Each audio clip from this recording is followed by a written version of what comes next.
Eu não sei quantos de vocês têm uma Bíblia, no caso, leem uma Bíblia. Eu creio profundamente de que a Bíblia é a palavra de Deus. É mesmo. Então eu vou deixar com vocês dois textos das Escrituras Sagradas que são muito importantes diante daquilo que eu quero deixar como recado para vocês aqui nessa tarde, antes da gente comer juntos aí, né? Um está escrito em João capítulo 8, 32, que diz exatamente assim: e conhecereis a verdade, e a verdade vos libertará. E conhecereis a verdade, e a verdade vos libertará. Um outro texto está em Romanos capítulo 6, versos 18 e verso 22, que diz: e libertados do pecado, fostes feitos servos da justiça. Mas, agora libertos do pecado e feitos servos de Deus, tendes o vosso fruto para a santificação e, por fim, a vida eterna. Sabe, às vezes eu olho para as pessoas que têm marcado a minha vida, são meus referenciais. Eu olho para essas pessoas que servem a Deus com muita alegria nos seus corações, pessoas que têm uma vida aprovada diante de Deus e diante da sociedade, e eu penso, por que essas pessoas são assim? O que aconteceu na vida dessas pessoas que fizeram-nas de tal forma? Porque as suas vidas inspiram o meu coração. Como pessoas podem ser transformadas assim? Às vezes, algumas delas que num passado não muito distante estavam tão alheias a Deus, tão separadas das coisas do reino de Deus, muitas vezes tão impróprias à própria sociedade onde elas viviam, mas de repente uma transformação acontece na vida delas. O que aconteceu? O que aconteceu que provocou essa mudança? Talvez essa pergunta esteja no seu coração quando você lembra de uma pessoa assim, talvez da sua própria família, talvez do seu hall de amigos, que você viu claramente que a vida dessa pessoa foi transformada, e você pergunta por quê? O que aconteceu? Então eu quero lhes contar uma história. Estou vendo algumas crianças aqui.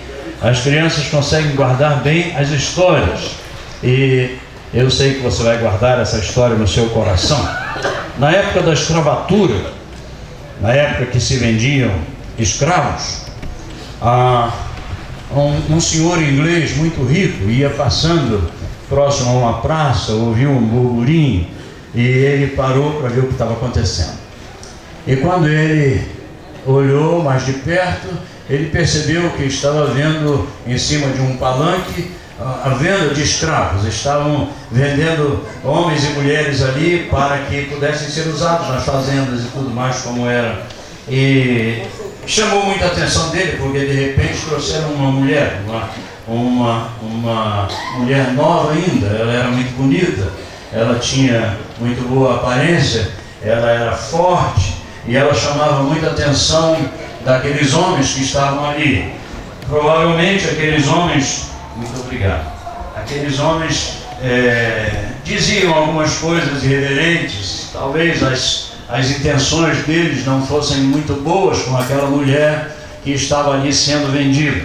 Mas aquele homem inglês, ele se apiedou de tal maneira daquela mulher que ele deu um lance que nenhum outro homem poderia dar, e ele comprou aquela escrava. Levaram-na para o seu escritório, e lá no escritório ele ficou assentado atrás da mesa, e a mulher ficou cabisbaixo na sua frente. Ela ficou olhando para o chão, ela estava com raiva de todos os homens. E então aquele homem pegou em cima da sua mesa um papel, ofereceu para ela, estendendo a sua mão, e disse: toma, pega, esse papel é muito importante para você. Ela virou-se para ele e deu-lhe uma cusparada no rosto, e o cuspe escorreu pelo seu rosto. Ele tirou o lenço, enxugou, limpou, e mais uma vez, pacientemente, pegou aquele papel, ofereceu para ela de novo. Ela ainda cabisbaixa, sem olhar para ele, ela estava com raiva dos homens. Então ele disse: pegue, moça, esse papel é muito importante para você, pegue. Mas ela outra vez cuspiu no rosto dele, muito bravo. E ele então virou-se para ela e disse: você não pode entender, não é? Você não pode compreender isso que eu estou fazendo com você agora. Sabe, moça, o dia que você compreender isso, você terá uma atitude diferente. Você sabe o que significa esse papel que está na minha mão? E ela ainda nada de olhar para ele. Ele disse: esse papel que está na minha mão é o documento de compra que eu obtive por ter comprado você. Com esse documento, você está absolutamente livre. Eu lhe dando esse documento, você pode ir embora e nunca mais ninguém, nenhum homem poderá comprar você. Você está absolutamente livre com esse papel. Então ela pensou naquilo e vagarosamente ela foi levantando a sua cabeça e ela olhou bem para ele, e ele com o papel estendido. Ela pegou o papel e ela disse: o senhor me perdoa? E ele disse: claro que perdoo, claro que perdoo. E ela disse: o senhor me permitiria pedir-lhe uma coisa a mais? E ele disse: claro que sim, pode pedir o que você quiser. E então ele disse para ela: o senhor me permitiria ser sua escrava de hoje em diante, para sempre? E meus irmãos, quando conheci essa história, eu pensei muito na minha própria vida. E eu acho que essa história tem muito a ver com a história de todos nós. Talvez você me diga: eu nunca fui um escravo e nunca estive sendo vendido em cima de um palanque. E nunca apareceu um senhor inglês para dar um preço que ninguém poderia dar para me resgatar. E eu sei de tudo isso. Mas o paralelo que quero fazer dessa história com as nossas vidas é um paralelo diferenciado. Eu queria deixar algumas aplicações disso para que você pense, para que você raciocine a respeito. A primeira dessas aplicações é saber que nós não vivenciamos uma escravidão da mesma forma que aquela mulher. Mas com toda certeza, todo homem é escravo do seu próprio pecado. Não há nenhuma dificuldade em entender que nós às vezes queremos fazer a coisa certa e fazemos errado. Não é difícil de compreender a razão pela qual você não ensina o seu filho a mentir, mas ele já pequenininho mente. Talvez você não possa explicar porque o apóstolo Paulo, servo de Deus, diz: o bem que eu quero eu não faço, e o mal que eu não quero, esse eu faço. Essa é uma luta que está no coração de toda a sociedade.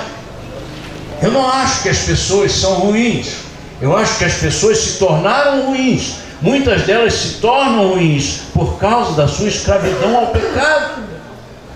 Por que um homem fica bêbado? É porque ele é ruim? Não, ele não é ruim. Eu conheci um pai de família. Hoje os seus filhos todos são formados pela graça de Deus. Mas ele vivia bêbado nas ruas e me dava dó quando eu passava, porque eu ia para a minha cama quentinha na minha casa e aquele homem estava caído no frio. Os filhos dele ficavam com vergonha. Qualquer pessoa se sente mal com isso. Mesmo aqueles que estão, às vezes, nessa situação tão difícil. Mas eu digo, essa pessoa é uma pessoa ruim? Não, ela não é ruim. Ela foi tornada com dificuldades na sua vida por causa do pecado, por causa muitas vezes de pensamentos errados, de ideias erradas. Então nós vivemos um tipo de escravidão, sim. O homem vive um tipo de escravidão por causa do seu pecado, e nós precisamos saber disso. A segunda aplicação é que às vezes a aparência de um homem pode ser boa, mas não necessariamente a sua alma. Às vezes a aparência de alguém que vive no pecado pode dar a ele a segurança da insegurança. Talvez possa dizer para ele que ele está muito bem fazendo mal para outras pessoas, ludibriando outras pessoas, passando a perna em outras pessoas, e para ele é muito esperto. Para ele é positivo, você entende isso? Para ele é positivo, mas não é positivo, é mal, é ruim. Mas ele está tão escravizado ao pecado que ele vê vantagem em não fazer o que é certo. Isso se reflete na sociedade. Há homens que estão tão acostumados à escravidão que eles se sentem bem e eles sorriem para o seu próprio erro. Há homem, por exemplo, que vai chamar a atenção de outro e vai dizer: rapaz, você só tem a sua mulher. E ele se acha absolutamente forte, porque ele anda com outros. E ele acha que isso é bom. Por quê? Porque a sua prisão pecaminosa é tão profunda, é tão grande que o escraviza, mas ele acha que está livre. E quando alguém fala de Deus para ele, ele diz: não, eu não quero ser preso. Mas ele não quer ser preso. Se ele olhasse para Deus, seria livre. Ele está preso. Por isso, rejeita as coisas de Deus que o quer libertar. Outra aplicação é que ele não pode se libertar, mesmo que queira. Que sinuca, não? Que situação difícil. Alguém quer mudar de vida, sinceramente quer. Ele percebe que não está bom, mas ele não consegue. E você diz: rapaz, deixa isso que você está fazendo errado. Ele diz: pastor, eu já tentei várias vezes e não consegui. Eu já ouvi tantas vezes isso. A pessoa quer mudar, mas ela não consegue. E ela não consegue se libertar. Sabe por quê? A Bíblia é muito clara. E nós precisamos compreender a veracidade da Bíblia. A Bíblia não passa a mão pela nossa cabeça, embora Deus nos ame. Eu amo meu filho, e se ele estiver fazendo uma coisa errada, eu não vou passar a mão na cabeça dele, porque eu amo. Eu vou dizer para ele a verdade: você é pai, você é mãe, você, o senhor, a senhora são avós. Você sabe disso. Você não vai enganar os seus filhos, pois a Bíblia é assim. Deus é assim. A palavra de Deus diz: não, eu vou dizer a verdade para ele. Ele vai ficar chateado comigo, ele vai ficar bronqueado comigo, mas quando ele for embora e ele pensar, ele vai ver que eu o amo. Então ele vai atender a minha voz. Então a Bíblia diz que o homem no seu pecado está morto. Eu costumo pensar que você não pode fazer nada com alguém que está morto. Ninguém vai noivar com um cadáver. Ninguém vai fazer um negócio com uma pessoa que está morta. Ninguém vai pregar o evangelho num cemitério para aqueles que já estão lá sepultados. Não tem senso isso, não é verdade? Porque quem está morto não pode fazer nada. Então a Bíblia diz que quando uma pessoa está escrava do seu pecado, ela está morta. Por isso que o apóstolo Paulo diz na sua carta aos Efésios que nós estávamos mortos em nossos delitos e pecados, mas ele nos deu vida. Quando dá vida, então a percepção vem, a consciência vem, o pensamento vem, e então se tem a chance de mudar. A outra aplicação é que esse homem, quando está morto, quando está escravizado, da mesma forma que aquela mulher, precisa de alguém que o ame, precisa de alguém que interceda por ele, precisa de alguém que seja um libertador. Ele precisa que apareça um Salvador. Ele precisa que alguém venha e dê um lance que ninguém poderia dar para restituir-lhe a vida. Mais uma aplicação é que ele precisa compreender a salvação. Você sabe por que aquela mulher cuspiu no rosto daquele homem que lhe fez um grande favor? Por que ela cuspiu? Sabe por que ela cuspiu, meus irmãos? É porque ela era uma mulher ruim? Não era. Tanto é que depois ela expressa gratidão. Sabe por que ela cuspiu no rosto dele? Ela cuspiu porque achou que ele era igual a todos os outros homens. Tem muitas pessoas que não seguem a Jesus porque pensam que Jesus é como um outro homem. Ela vê alguém roubando na televisão as pessoas, em nome de Jesus, e acha que Jesus faz isso também.